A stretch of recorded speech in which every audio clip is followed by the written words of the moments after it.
안녕하세요 여러분. 공학 커뮤니케이션 강의를 맡은 강의자 홍종우입니다. 오늘은 저번 시간에 이어 제3장 공학적 사고와 글쓰기의 후반부를 알아보도록 하겠습니다. 오늘 배울 내용은 생성형 인공지능 시대의 글쓰기와 탐구활동 안내입니다. 그럼 생성형 인공지능 시대의 글쓰기부터 시작하겠습니다. 학습 목표 같이 읽어볼까요? 하나, 인간의 사고를 6가지 위계로 분류하고 설명할 수 있다. 둘, 생성형 인공지능과 공존하는 방법을 이해하고 활용할 수 있다. 좋습니다. 몇 년 전부터 챗 GPT를 중심으로 생성형 인공지능에 대한 관심이 크게 증가했죠. 여러분들도 많은 관심을 가지고 있을 텐데 오늘 배울 내용을 집중해서 듣길 바랍니다.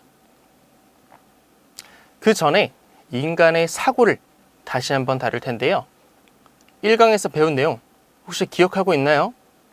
사고란 생각하고 궁리하는 것, 마음의 작용 등으로 정의할 수 있고 이러한 정의는 다소 추상적일 수밖에 없다라고 이야기했었습니다. 그래서 땡땡적 사고와 같이 다른 말에 붙어서 사용된다까지 함께 배웠는데요. 여러분들이 생각하기 땡땡적 사고라고 불리는 이 모든 사고들이 과연 전부 동등한 수준의 사고일까요? 직관적으로 생각해도 그렇진 않죠. 우리가 흔히 고차원적 사고라고 말하는 경우가 또 있으니까요. 이처럼 다양한 사고들 사이에는 질적인 차이가 있음이 분명합니다. 지금 보이는 그림은 문제를 해결하는 논리적 사고들 간의 관계를 표현한 그림입니다. 사실적 사고와 추론적 사고, 비판적 사고로 그 종류가 구분되고 또 그 위계가 분명하게 드러나는 것을 확인할 수 있죠. 사실적 사고는 주어진 정보를 정확히 파악하는 능력, 추론적 사고는 드러나 있지 않은 새로운 의미를 생성하는 능력, 비판적 사고는 제시문이나 자료의 신뢰성과 타당성을 파악하는 능력입니다. 비판적 사고가 사실적 사고와 추론적 사고보다 높은 차원의 능력이라는 건 어림잡아 이해할 수 있는데 정확히 어떤 능력을 의미하는지는 아직 와닿지 않으실 겁니다. 그래서 선생님이 이해하기 쉬운 예시를 하나 준비해 왔으니 같이 한번 살펴봅시다. 먼저 여러분이 쌀농사를 짓는 농부라고 가정해 봅시다. 근데 올해 쌀 수확량이 전년보다 20%나 준 거예요. 아니 왜 그럴까? 고민을 하던 와중에 누군가 마을 게시판에 참새를 없애면 벼농사가 잘 된다 라는 벽보를 붙여놓았습니다. 그걸 읽은 여러분의 머릿속에서 사실적 사고가 작동합니다. 아, 참새를 잡자. 참새를 잡으면 벼가 튼튼하게 잘 자랄 거야. 근육 탄탄, 바디빌더가 된 벼를 상상합니다. 생각만 해도 너무 행복하죠?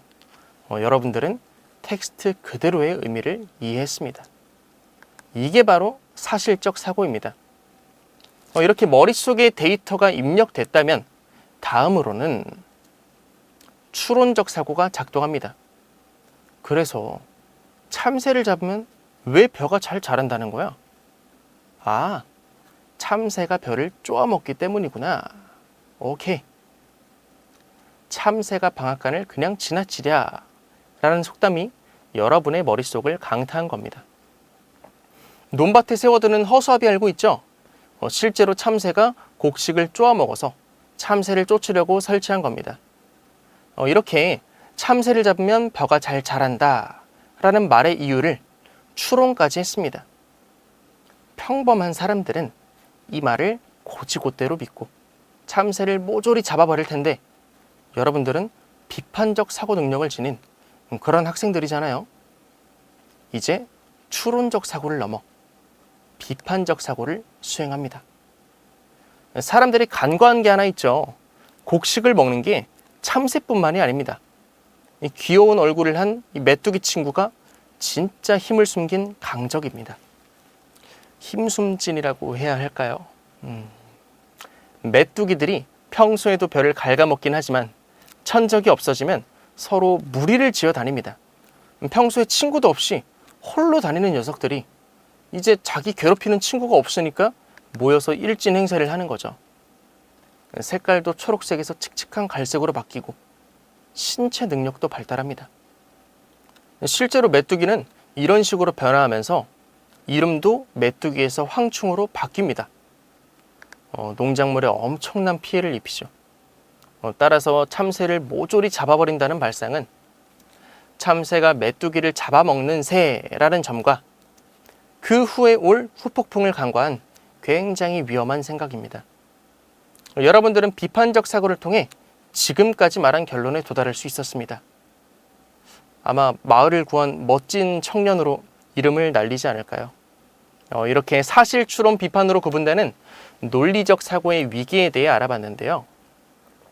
여기서 조금 더 나아가 인간의 사고를 더 세세하게 분류한 그런 체계에 대해 한번 알아보겠습니다. 미국의 교육심리학자로 유명한 블룸은 1956년에 인간의 인지적 사고를 총 6가지 수준으로 구분했습니다.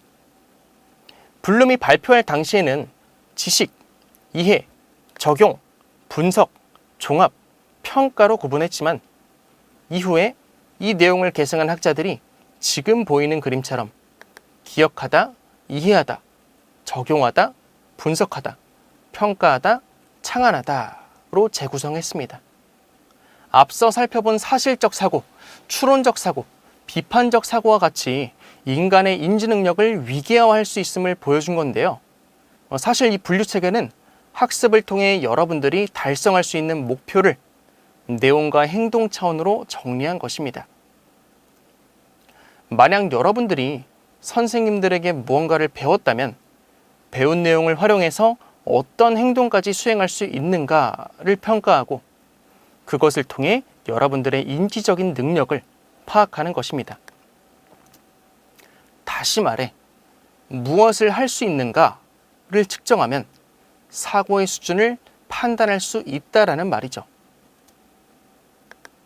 이러한 인간의 사고 수준을 지식의 수준과 결합하면 각 단계에 따른 행동을 보다 명확히 분류할 수 있는데요.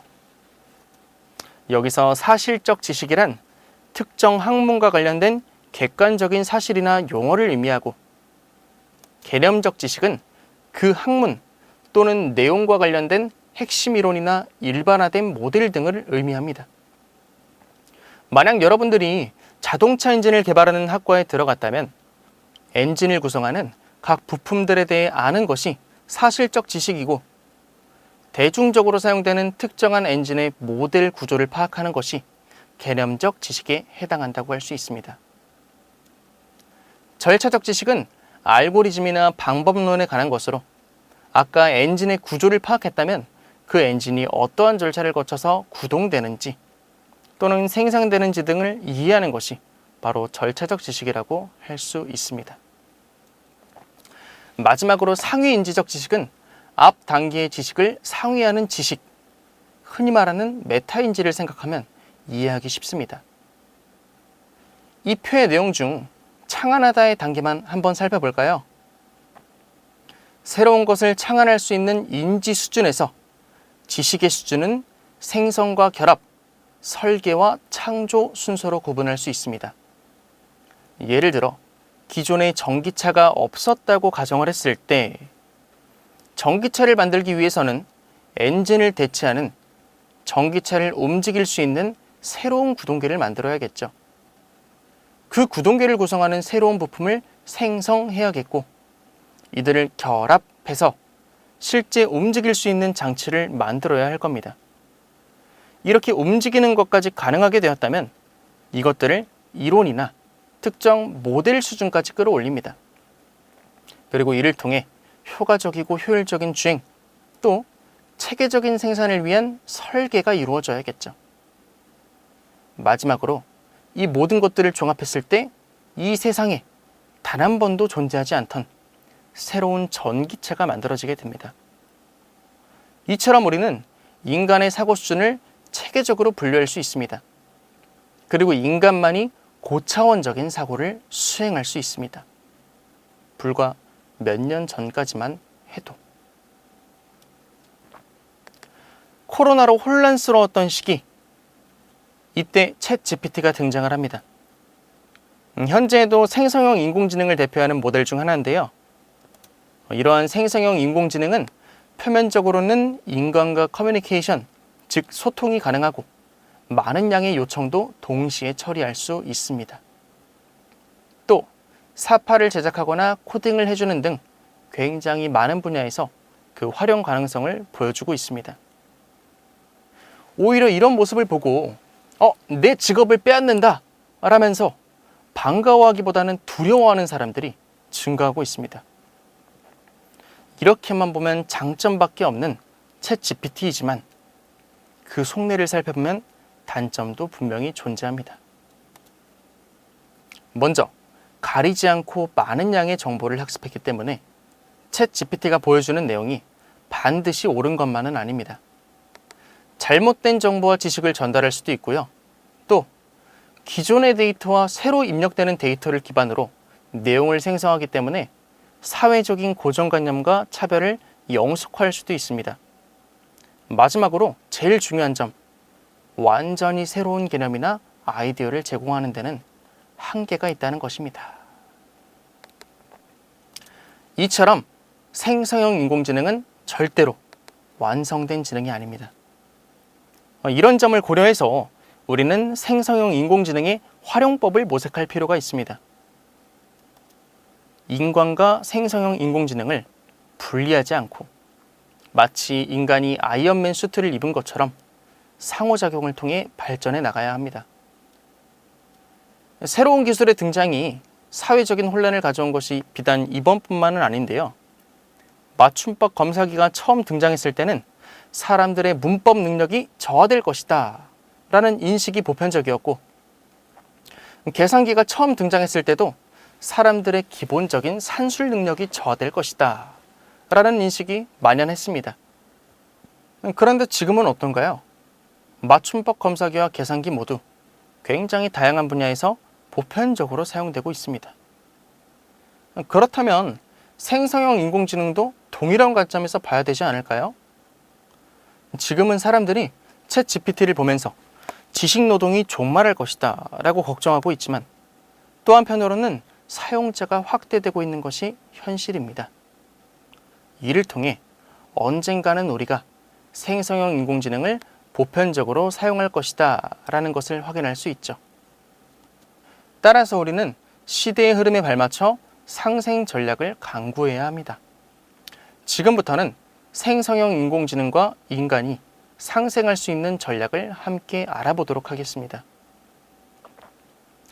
첫 번째 전략은 생성형 인공지능의 도움을 받는 작업 모델 가이아트입니다. 자세한 내용을 알아보기 전에 이전 시간에 배웠던 DIKW 계층 구조를 한번 떠올려 볼까요?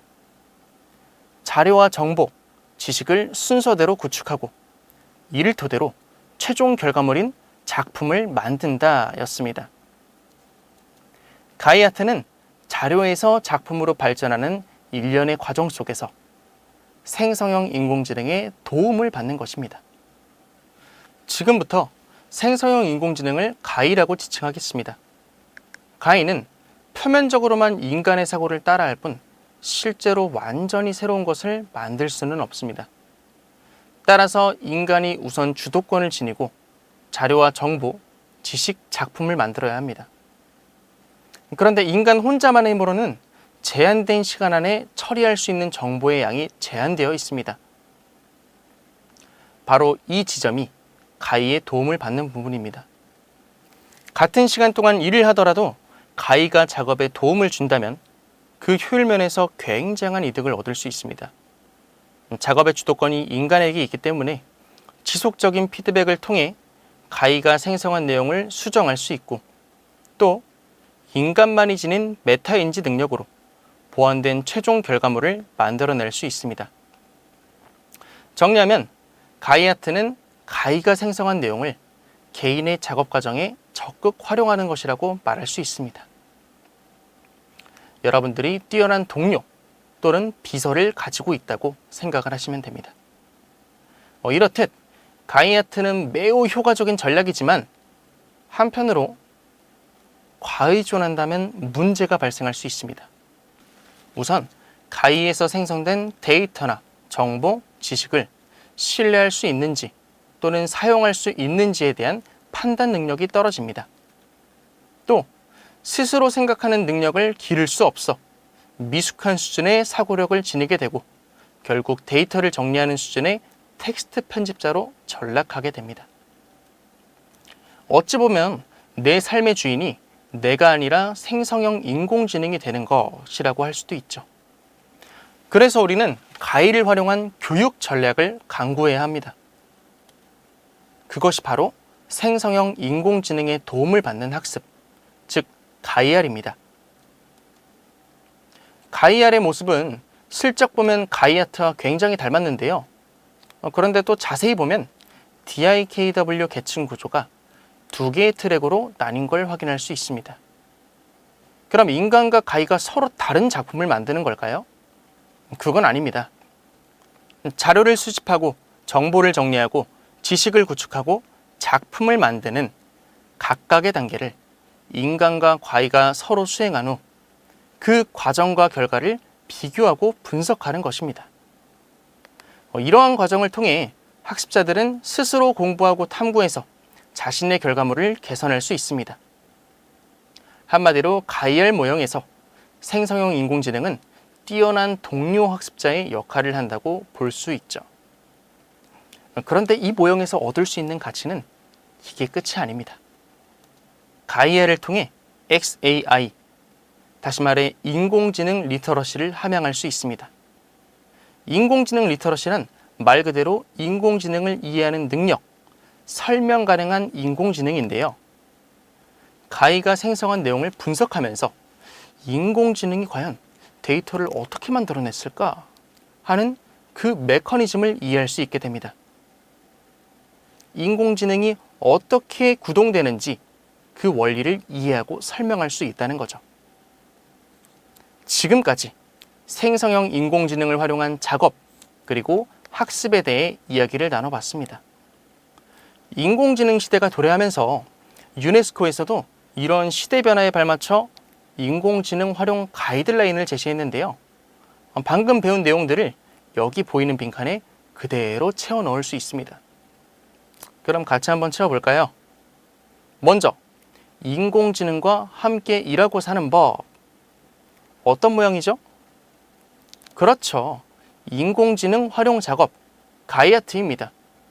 다음으로 인공지능으로 배우기. 어떤 모양일까요?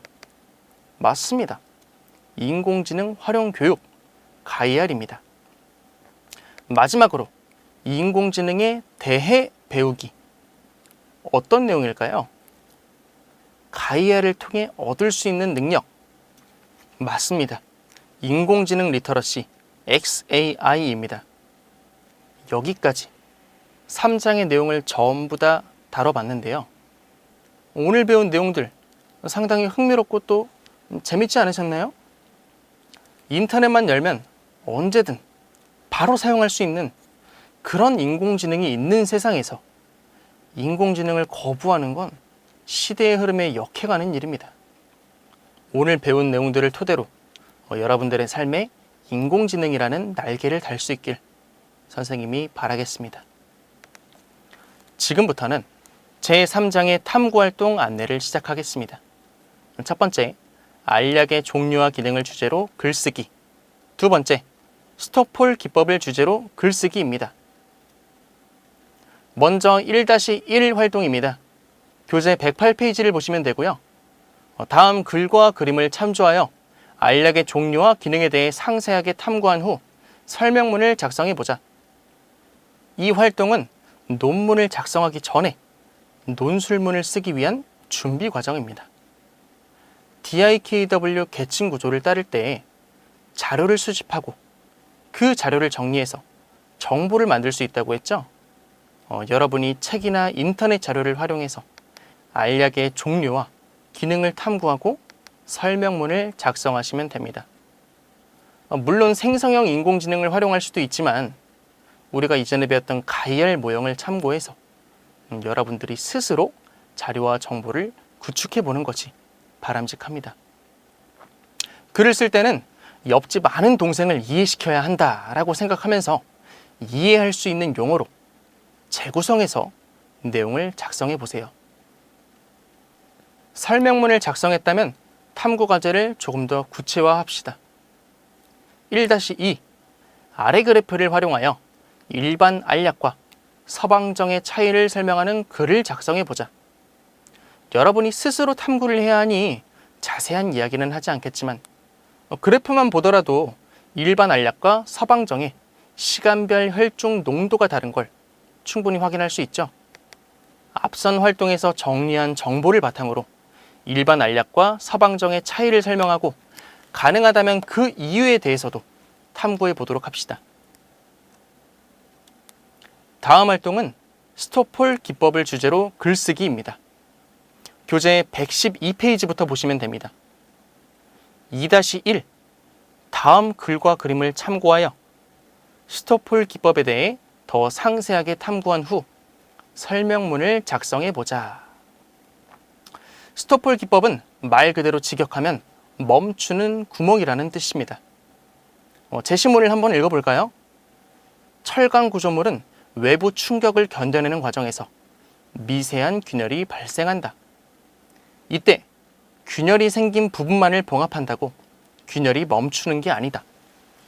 균열을 멈추게 하기 위해서는 균열이 진행할 것으로 예상되는 곳에 구멍, 즉 스토폴을 뚫어야 한다.